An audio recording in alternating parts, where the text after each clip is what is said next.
My brother didn't just take my company, he humiliated me. On Christmas night, in front of my parents, in front of his elegant wife, in front of the glass walls of a San Francisco penthouse that had been paid for, indirectly, by the very business he was stealing. He tapped his wine glass like a man about to make a toast, but what he delivered was a verdict. My sister has done a wonderful job holding Apex Frontier together, Adrian Hale announced, smiling with polished confidence. But leadership must stay in capable hands. As of tonight, I am officially taking over as CEO. Applause didn't erupt immediately. It grew, curious, predatory, like people realizing they were witnessing something dramatic and wanting to be part of it. My name is Vivian Hale. I am 34 years old. And in that moment, watching my own family nod approvingly at the public dismantling of everything I had built, I understood something with terrifying clarity. This was never a celebration. This was an execution with table settings. I did not stand. I did not protest. I simply lifted my glass of Cabernet, the bottle I had chosen earlier that evening, and took a slow sip while the city lights trembled beyond the windows like distant witnesses. Across from me sat my father, Charles Hale, hands folded in satisfaction. He had the posture of a man unveiling a monument he believed he had designed. To him, my success had always been a useful accident, a fortunate extension of his surname. Beside him, my mother Diane dabbed at her lips with a linen napkin, as if this were routine business. "We're proud of you for finally accepting reality, Vivian," she said softly. "You've carried this burden long enough." Burden. That was what they called the company I had built during nights so long they erased seasons. The winters I spent sleeping on warehouse floors to prevent inventory losses. The summers when contracts were negotiated in parking lots because we couldn't afford proper offices yet. Adrian adjusted his cufflinks, a gift I had once bought him after his third failed venture, and dropped a thick legal envelope onto the table beside the silverware. "Everything's prepared," he said. "You can hand over your access credentials tonight, or security will handle it Monday morning." I'm trying to keep this dignified. Dignified. Vanessa leaned forward then, diamonds catching the chandelier light like small, approving stars. Her smile was sympathetic in the way luxury can be sympathetic. Beautiful, distant, and utterly merciless. "You should consider this a blessing," she told me. "You've spent so long acting like a machine that you forgot how to be a woman. No husband, no children. Even your boyfriend almost left because you treat people like quarterly reports." A soft ripple of laughter moved around the table. I felt the words land somewhere deep, not as pain, but as confirmation. For months, Ethan had warned me that loyalty inside my family was conditional, transactional, that love here functioned like a credit line, extended only while profits remained stable. I hadn't wanted to believe him. Adrian misread my silence as surrender. He leaned back, already inhabiting the role he had just stolen. "I've got designers coming to redo your office," he continued. "It's too cold, too masculine. A real leader needs warmth."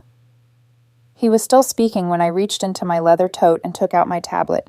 No sudden movements, no visible emotion, just the quiet certainty of someone who had spent years preparing for betrayal she could never quite name aloud.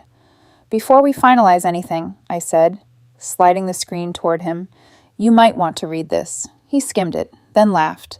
It was the company-wide memo announcing that 3 weeks earlier I had stepped down as CEO of Apex Frontier. My mother clapped her hands once in satisfaction.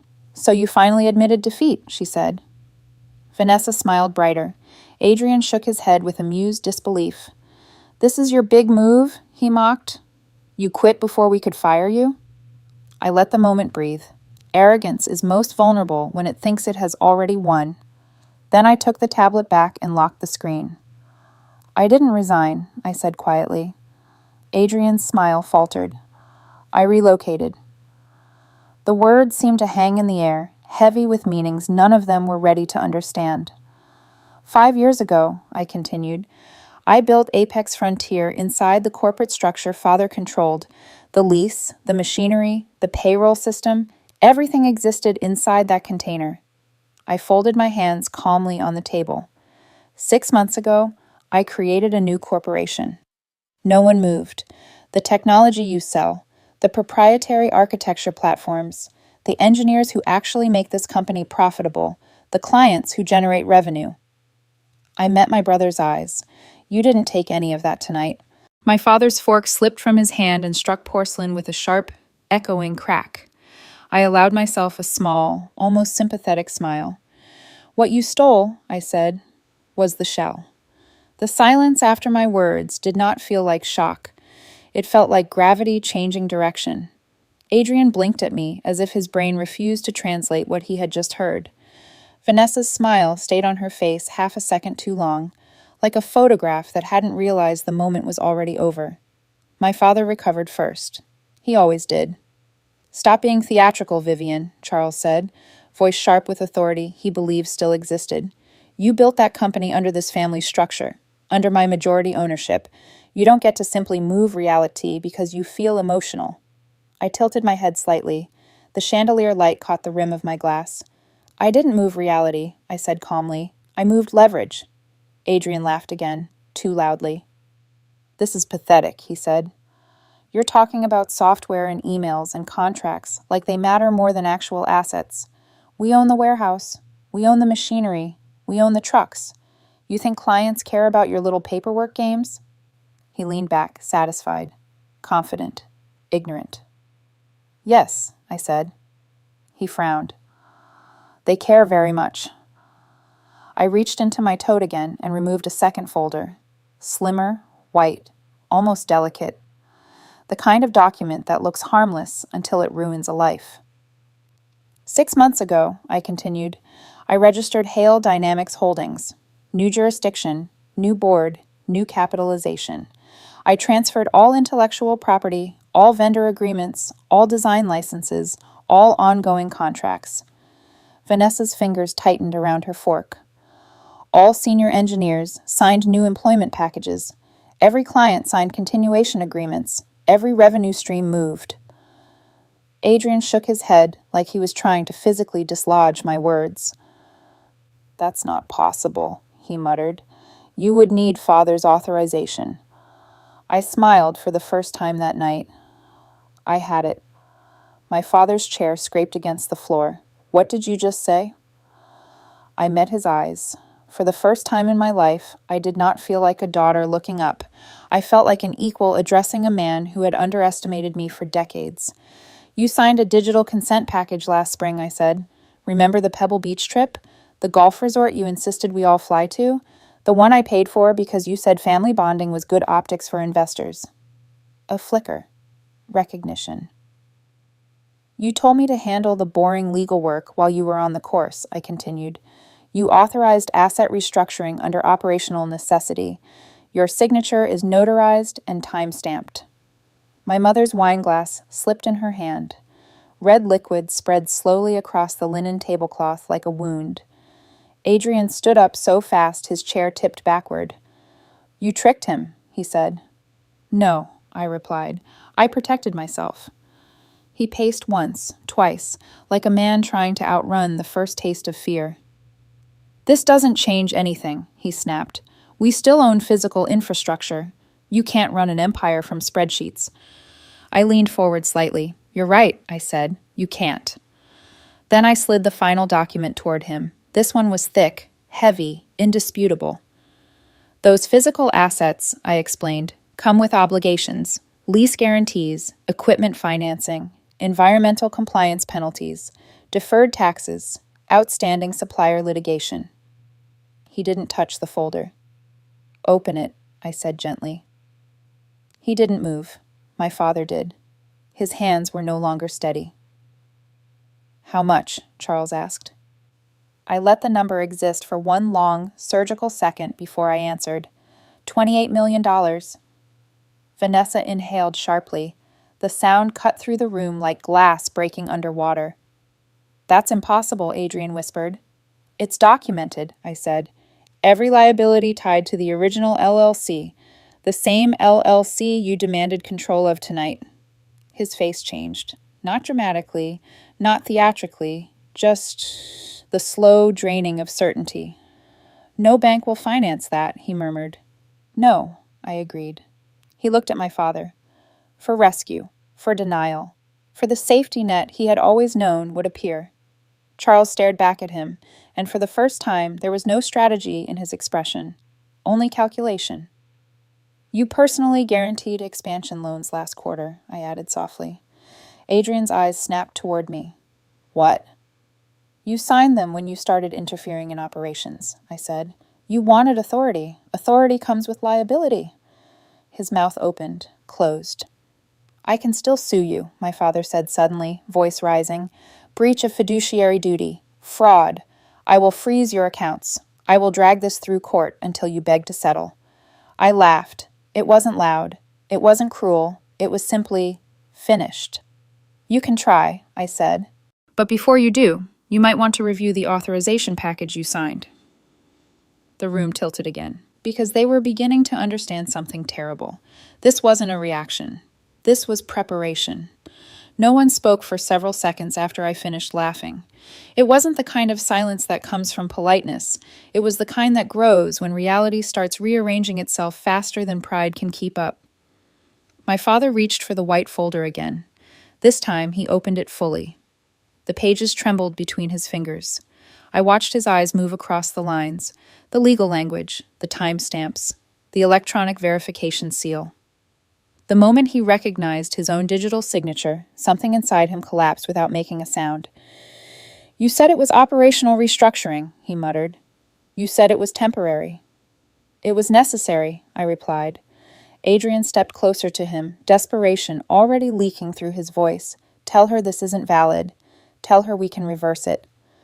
Charles did not answer. For the first time in his life, he had nothing left to control. My mother stood up abruptly, chair legs scraping across marble. This is insane, Diane said. You're destroying your own family over a company. I looked at her, really looked, and realized something that felt like freedom. No, I said quietly. I'm ending a system. Vanessa had stopped pretending to smile. She stared at Adrian as if seeing him under fluorescent lights for the first time, stripped of charm, stripped of inherited confidence. This debt, how do we handle it? She asked. He didn't respond, because he didn't know. I reached into my tote one final time and placed a red folder on the table, thicker than the others, heavier with consequence.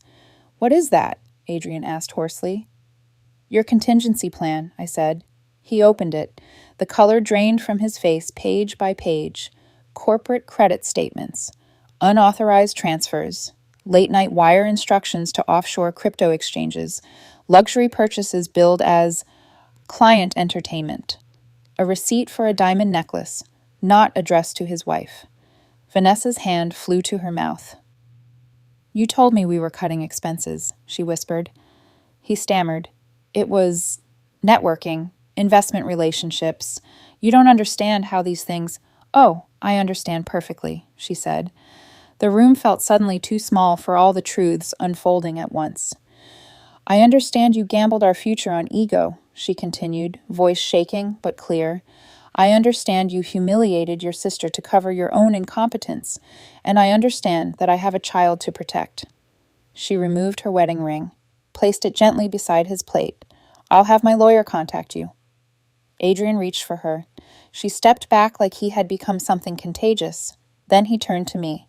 His knees actually touched the floor before his mind caught up with the motion. Vivian, please, he said. The same man who had threatened to have security drag me out was now clutching the edge of my chair like a drowning swimmer. I didn't know. I swear I didn't know it would go this far. Just help me restructure. You're good at that. You always fix things. For a moment, memory flickered. Childhood summers, shared secrets, the version of him I once loved before ambition and entitlement rewrote his character. Then it passed.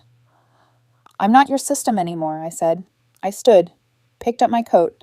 Outside, San Francisco shimmered like a promise that belonged only to people willing to survive transformation. I hope you learned something from this, I added. Consequences are not cruelty, they're clarity. 1 year later, the old Apex Frontier facility sat dark at the edge of the industrial district, Bankruptcy notices curled on locked glass doors. Charles Hale's name had quietly disappeared from every board he once bragged about joining. Diane no longer hosted charity galas. Invitations stopped when donations did.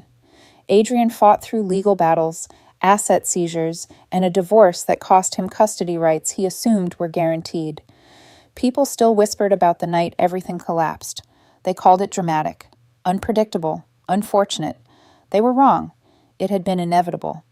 Across the bay, on the top floor of a new steel and glass headquarters, Hale Dynamics Holdings signed its largest international contract to date. Ethan stood beside me as the city lights came alive again. Patient, steady, real, in ways my family had never been.